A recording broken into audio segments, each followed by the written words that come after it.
importante buhay.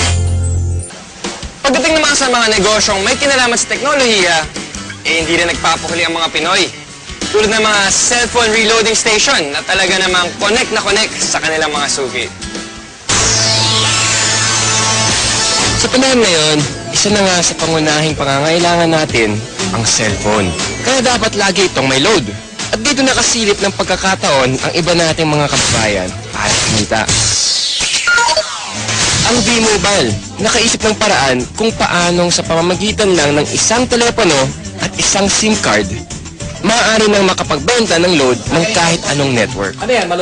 Ang kaibahan nitong V-Mobile, gamit mo yung cellphone mo, makapagbebenta ka ng lahat ng klase ng prepaid, cards at saka electronic, para magkaroon ka ng negosyo. Taong 2008, nagsimula ng V-Mobile ang negosyong ito. Ang sistemang gamit nila, all-in-one load service, kaya one-stop shop ang kanilang serbisyo. Kailangan mo rito, at least meron kang cellphone, meron kang maliit na puhunan, hindi mo kailangan ng malaki, although pwede rin maging malaki ang puhunan mo. Yan ay depende sa kung plano mo sa negosyo. Kung gumagamit ka ng internet, napakasimple lang gagawin mo. Punta ka sa aming www.loadextreme.ph. Tapos pag nakita mo na itong website nito, diba, yung online loading, kiklik mo, lalabas dyan yung aming dialog box. I-enter mo yung account mo, papasok mo. So, in this case, pipiliin ko na lang, papasok ko yung aking sikretong PIK. Tapos mamimili ako ng produkto. Tapos, lalagay ko yung cellphone number. Kiklik mo ngayon yung send load.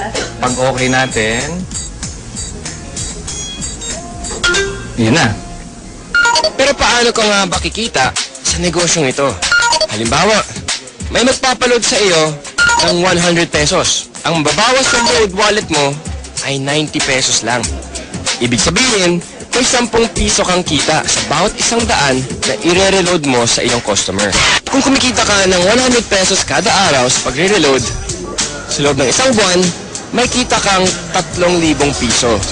Anip, tulad ni Peewee, na nakatuwaan lang daw noong una ang reloading business. Kasi nabuhat kami, nung nag-start kami noon, magbabarkada lang kami. So every night magkakasama kami.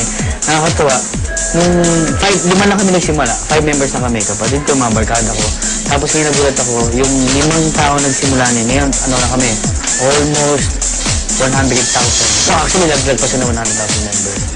Ngayon, sa simpleng pagpindot-pindot lang daw niya ng cellphone, kumikita raw si Peewee ng mula 1,000 hanggang 5,000 piso kada linggo. Ano pang hinihintay niyo mga kapartner? Oras na para ang hilig niyo sa paggamit ng cellphone, pakinabangan niyo rin at maging isang maliit na negosyo.